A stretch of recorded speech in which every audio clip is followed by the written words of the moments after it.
Hello, everyone. Happy Friday, Junior, or Thursday if you want to be into uncool kids. We are back again with Content Therapy Live. My name is Arnell Pierre-Louis. I am a content marketing writer for RepCap and managing editor. And here with me, I have the content therapist himself, Paul Chaney. Hi there. So, Friday Eve, is that what this is? Yeah, it's Thursdays? like Friday Eve or Friday Junior, it's like that. Okay, all You're right. almost there. You're to Uh, the uh, finish line. to the finish Friday is right line. there, but you have one, Well, like you have a full day and maybe a half depending on what how is your it? Fridays are. Although, we think about the weekend. My wife and I are big fans, or were big fans of Downton Abbey. And one of my favorite lines in that show was the Dowager when somebody said something about a weekend and she says, "What's a weekend?" And I always tell people, say, have a great weekend, or at least have a weekend. Don't be working through the weekend and things like that. So anyway, but it's great to be here and great to be joining you again, Arnell. So I appreciate this I'm happy opportunity. to be. Yep. Of course, I'm always happy to sit down and speak with you, Paul. It's always a good time. And you know what? Kind of going back, yes, I hope everyone does have a good weekend, somewhat of a weekend, even though it passes by with a blink of an eye with a blink of an eye. If I could actually Exactly. talk today, that would be really great. So today, for the newcomers, this is Content Therapy Live. It's a refuge for content marketers looking for some perspective on the challenges they're facing in their careers. And for those of you joining us again, I hope you're ready for another awesome session. So before we get started, we're always going to do this quick disclaimer.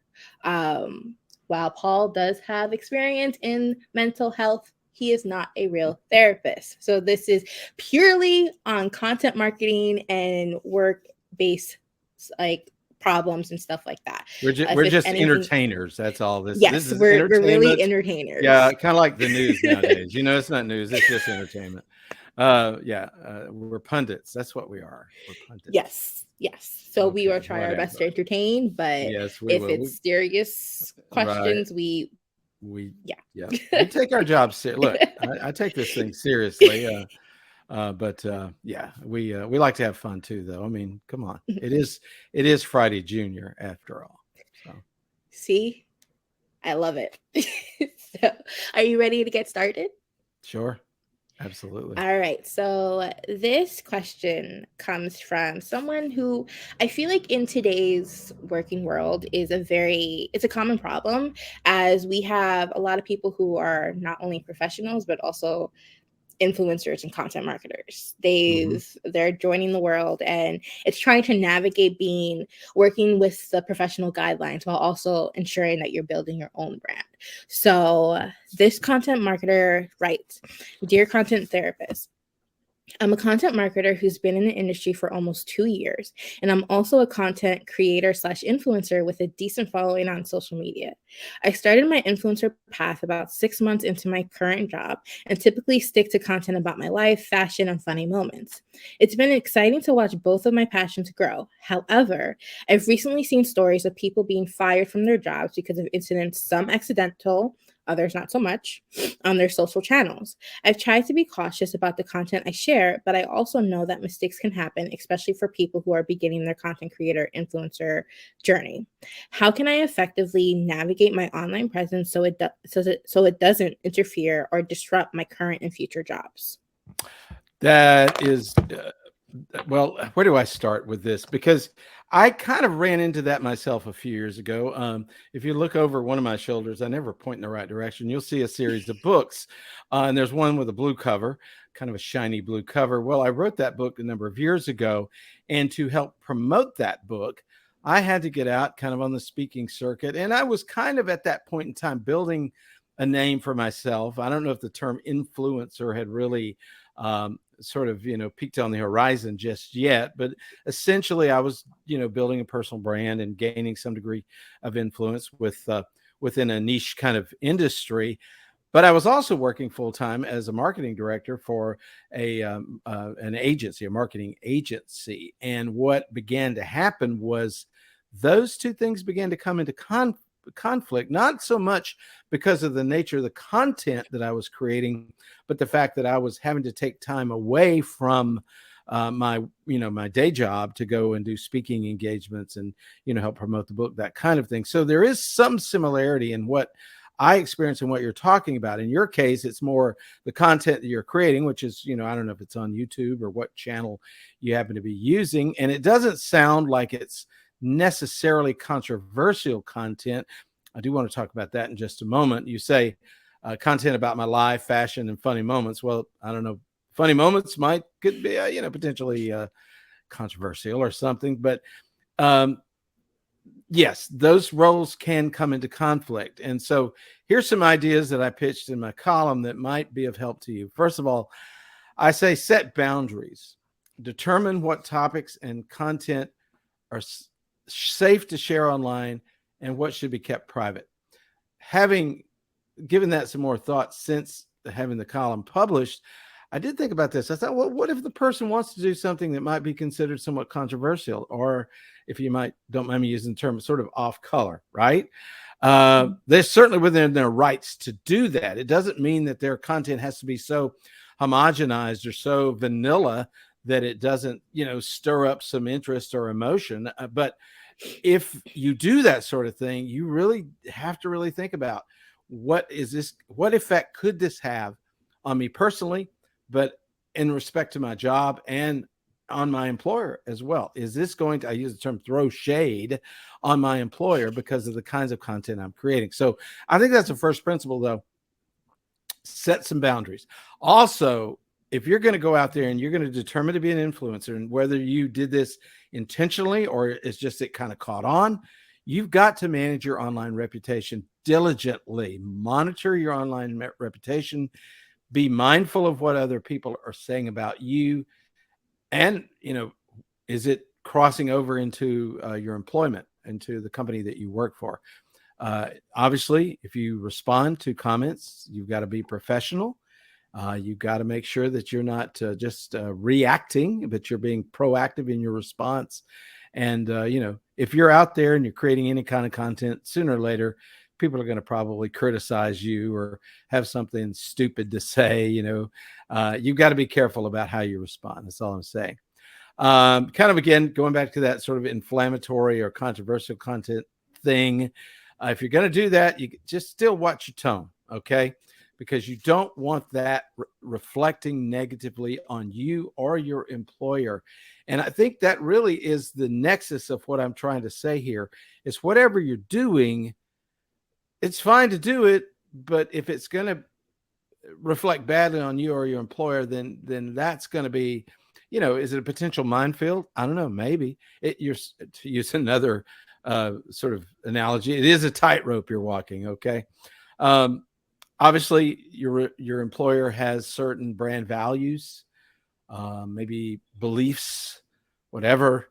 You don't want to come into conflict with those with the, content you're creating. So really respect your employer's brand. And to the degree possible, I think it's wise if you can separate the personal content that you're creating as an influencer with any professional content that you're creating for your job. Now, that's not to suggest that maybe sometimes in your personal content, you don't say, well, the other day at work, this happened or that happened. You just got to, I think it's good to have a buffer between the two. All right. If at all possible. And if you have a question, which you obviously do, or else we wouldn't be talking about this. What are other people doing? How have other people who have similar situations as yours successfully managed building this personal brand, building their influence, and still maintaining a healthy relationship at work? I'm a big believer in precedent. Find out what others have done. Find out some other people maybe in your niche or your, the area that you're talking about.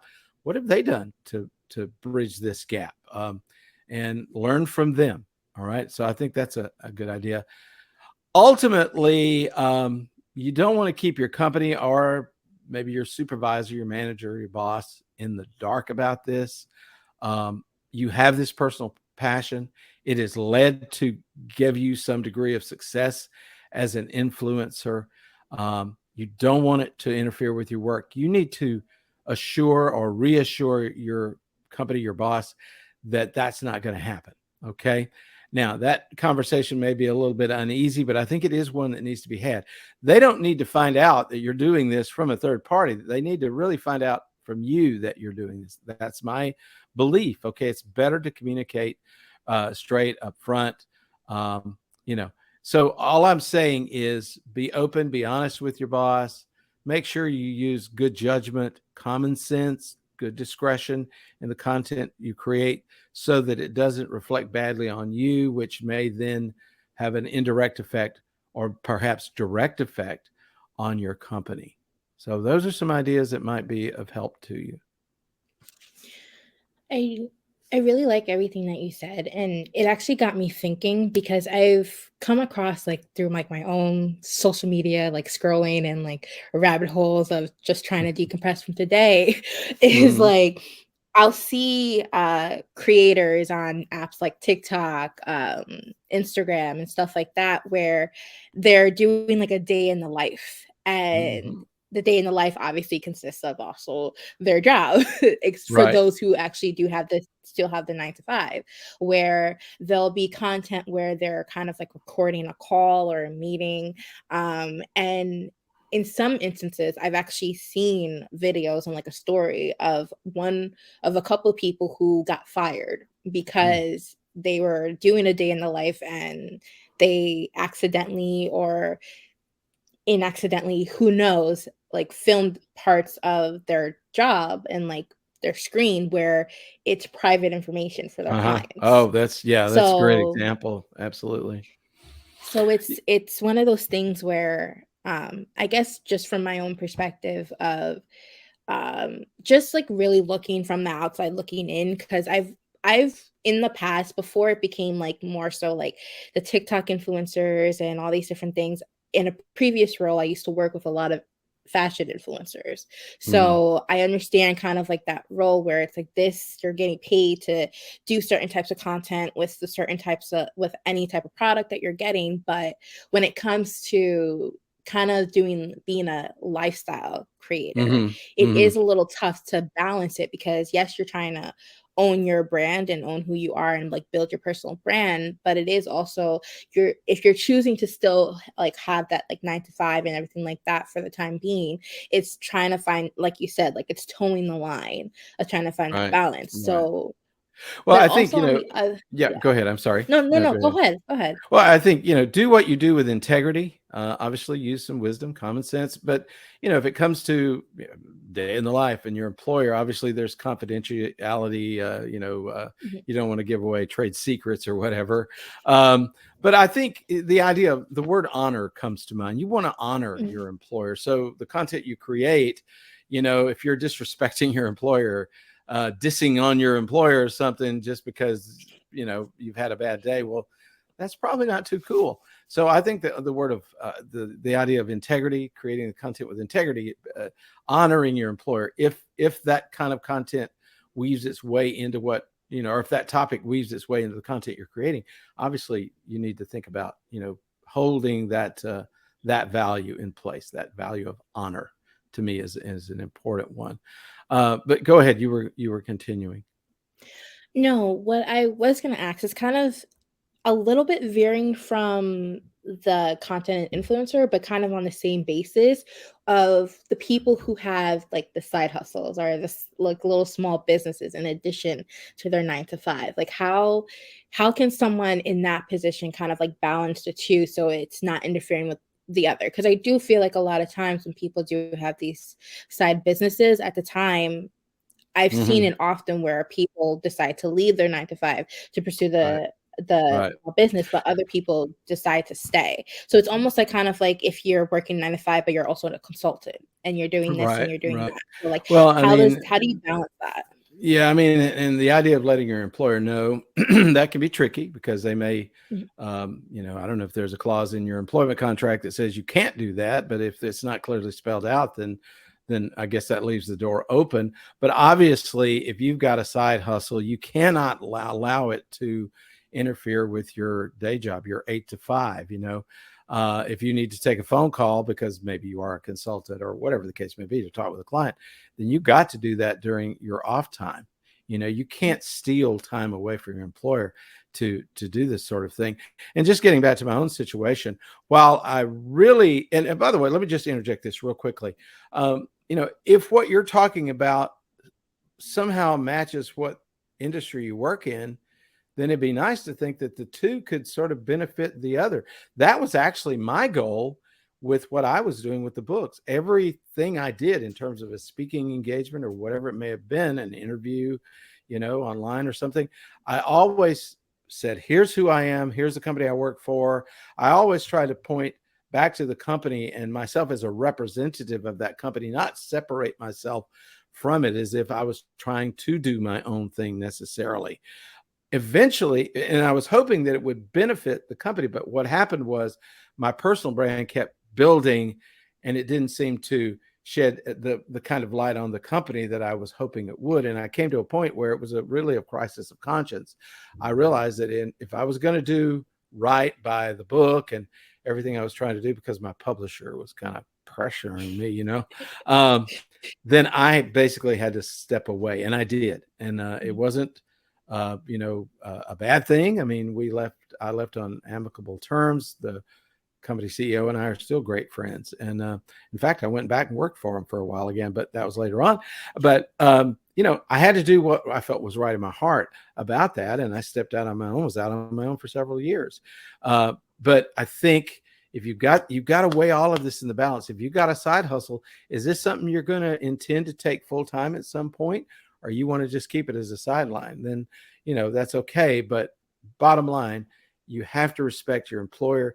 You have to give, I think, your full commitment to the job that you're doing. And if you can't do that, then maybe you do have to rethink your work situation. So I like that. So to all you influencers, content creators, you're awesome, but just remember to not throw shade at your company, right. and know this in your It's the word. company. Don't throw shade on your. Don't allow shade to be thrown on your. Don't you throw any in, and hopefully don't put yourself in a position that other people do that too. Yeah. Exactly. Or else you might find yourself without a job. That's it. Yeah. Yeah. And Okay. in this current economy, no one has time for that. Right. Exactly.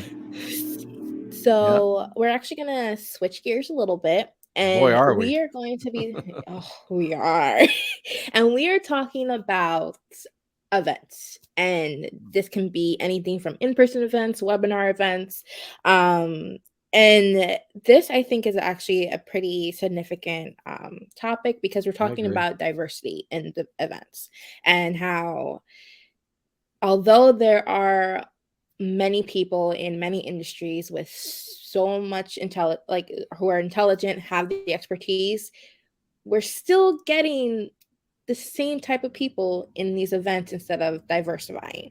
So this content marketer writes, "Dear content therapist, the company I work for hosts many webinars, conferences, and small gatherings to connect with other professionals, talk about trends, exchange ideas, and recognize innovators in the space. Before working for the company, I used to watch these events virtually and valued the advice that the experts gave. However, as time went on, I noticed how homogeneous the webinars were. There was a lack of diversity in the experts that participated in these events, and it cheated the audience out of an objective experience. And now that I'm working with the company, the diversity of the event isn't where it should be. How can I broach the need for diversity at our event and explain how this can help grow our audience even more?" Great question. Let me lead with this.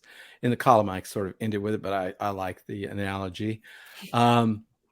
You look at a rainbow. What is it about a rainbow that is so spectacular and awe-inspiring? Now, I'm not talking about the little cheesy little halfway rainbows. I'm talking about the big one that goes from one point to the other. The pot of gold type rainbows. I like those little rainbows. I like little okay, rainbows. you like the cheesy ones. Okay, but I'm talking about the big one. What makes it so spectacular? Well, the size, for one, certainly. But isn't it the colors? What if the rainbow was just red? Well, if you're not a big fan of red, you might go, ugh, I don't really like that rainbow. Or if it's blue, like me, I love blue, as you can tell. I'm all about that rainbow. But really, it is the spectrum of colors, right, that make it so spectacular and again, inspiring. Well, I think that's a fit here. What makes an event um, worth attending? What makes an event worth sharing and reflecting on and talking about? Well, obviously, it is the nature of the content that is being shared that is, vital and most important. But I think when you get down to it, events are sort of homogenous, and I don't want to use too much in the way of a stereotype, but let me just say it. A bunch of middle-aged white guys or something. Okay. I mean, come on, let's face it. Can we not do better than that? I think we can. And there's a lot of talk. There's a lot of talk about what's called diversity, equity, and inclusion in the event industries. And there's even the acronym DEI. Okay. So what is it that you could do to help your company begin to move toward a more diversified kind of event focus? And, you think about what is the selling point? Okay. You ask it in the question, how can this help grow our audience even more? That is the touch point for you to start talking about. So some ideas again. I like providing practical kinds of tips and things like that, as you may well know. If the focus is on increasing event attendance, whether it's a webinar, in-person event, or whatever, then I think focusing on pitching the idea of a diverse lineup of speakers. Well, what's that going to do? That's going to attract a broader range of people from more diverse backgrounds, cultures, and perspectives. And that could lead to a wider, larger, broader audience attendance, right? But it can also bring new and unique perspectives to the event, which frankly, kind of like the rainbow again, makes it more exciting and more informative for attendees, which can also spur growth.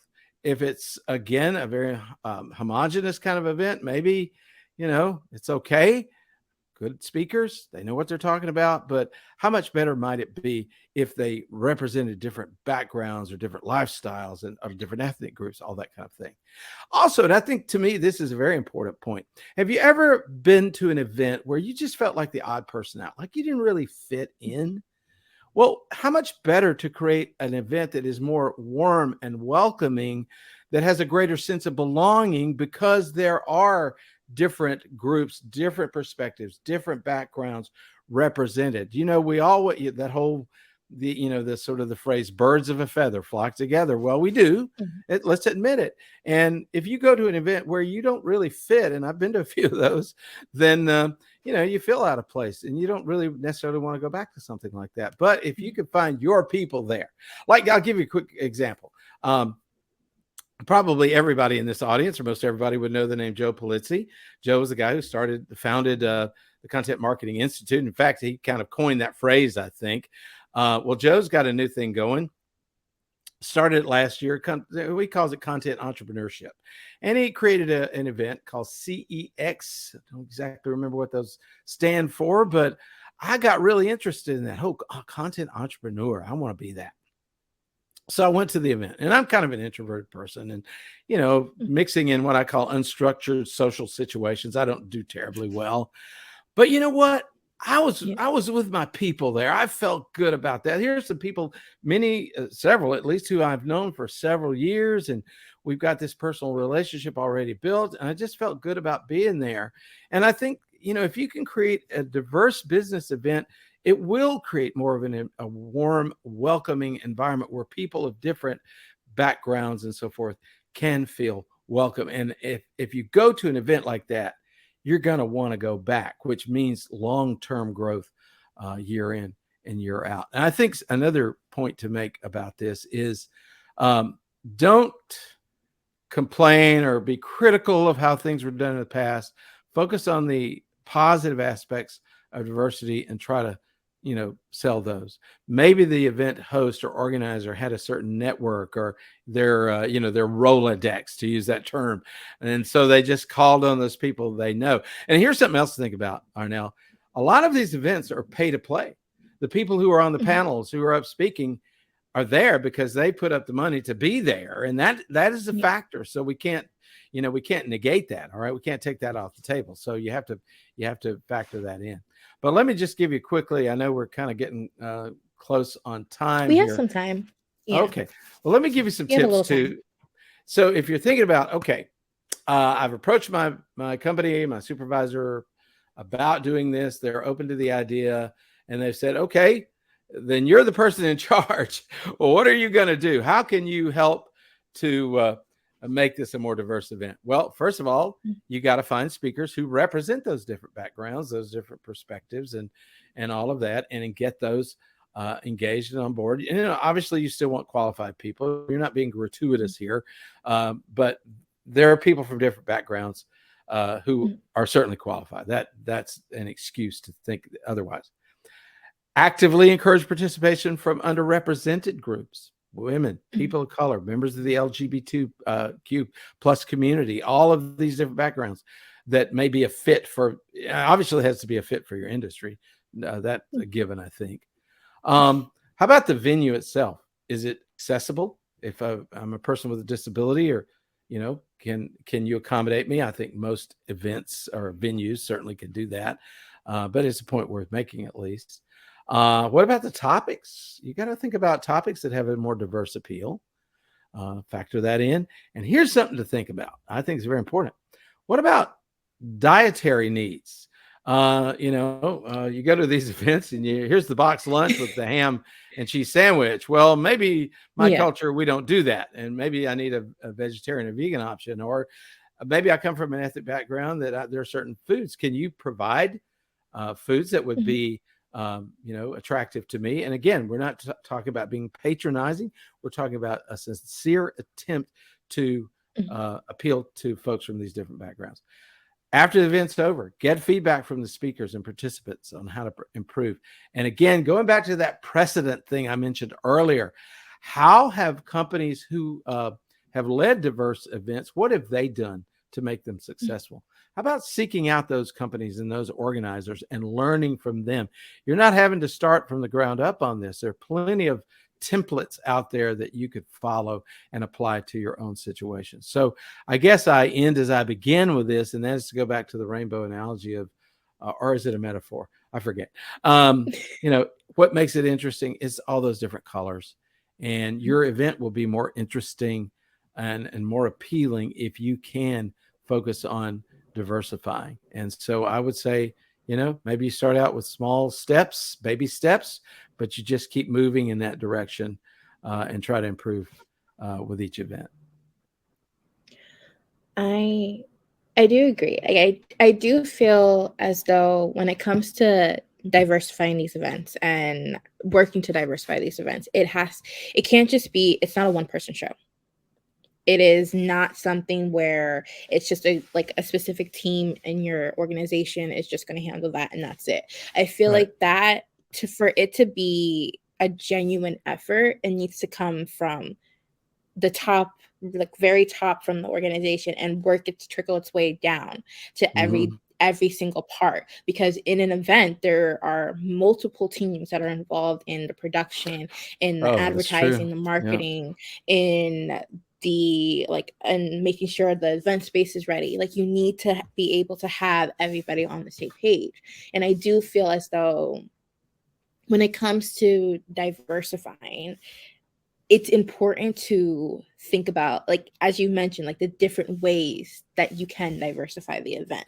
It's not just about, okay, there's a person of color, I'm going to plop them on the stage and there's my diversity. Right. That's not the point. It has to be a deeper, there's a deeper root that has to be planted inside the organization for it to truly go into a diverse event. It's gotta be a culture thing, right? I mean, you have to embrace it from that standpoint, but there has to be somebody who's the catalyst to get this going and get the attention of the folks in the powers that be, whether it's the CEO on down. And you're right, it is kind of, it does start from the top down. I mean, culture very often does that. I'm not saying exclusively that's the case. Sometimes it begins bottom up. It begins inside Mhm. the organization, not because the CEO had this brilliant idea and this is how it's going to Yeah. be. But yeah, it really does need to be a holistic acceptance of the idea and embracing of the idea or the concept. So I agree with you. That's an excellent point that you make. Well, I think we're at time now. Just I about. do. That's I right. did really enjoy this question because I feel like it is something that's very important, and some organizations do it well, and other organizations not so much. Well, that's true. But That's it's true. always a learning opportunity, Well, it's especially in today's world. yeah, it's got to be intentional, and you got to be willing to Mm. make a commitment to it and stay with it, whether it's a webinar or a full blown in person event. Just make it a priority. Yes, I guess is the point. Yeah. And I will say, I think it's also important to have the conversations around what is actually happening and how to solve the solution, how to solve for that. I think it's Hmm. important to acknowledge, have accountability, and then work together. And even if it work with somebody who's like an outside influence who has an objective view to Hmm. somehow Hmm. come up with a solution to get to where you guys want to be in Well, yeah, I diversifying mean, your again, events. I go back to seek out companies or folks who've Mhm. done this, and learn from them. And maybe there are event organizers who specialize in this. I don't Mhm. do events myself, so I don't know that world too well. But maybe there are event organizers who this is the kind of their thing, right? So maybe you want to talk with them and maybe even work with them, because very often big events are, the Mhm. organization is outsourced to event specialists. So anyway. So today we are at time. I just want to leave with us everybody with a reminder for influencers and creators: no throwing shade at your companies. That's a no-no. And then to diversify your events, reach out. As Paul said, reach out to other event coordinators or companies who have done this well and learn from what they're doing and try to make it Hmm. your own. There's always, in this crazy, fun, exciting world, there's always something new and there's always something that we can learn and there's always something that someone who we can connect with to help us grow and keep moving forward. So, Hmm. with That's that, right. we That's are right. at the end of our session. Paul, it is always such a great time sitting down and talking to you about these questions. Well, we're going to For do this everybody who again joined us, in 2 weeks, right? yes. 2 weeks. Is that when we're doing Yes, this again? Okay. we should be doing this again in 2 weeks on Thursday, March 9th. If there is any change to the schedule, we'll let you guys know. But thank you so much for everyone who came and joined us today. And we will see you soon. Excellent. Take care.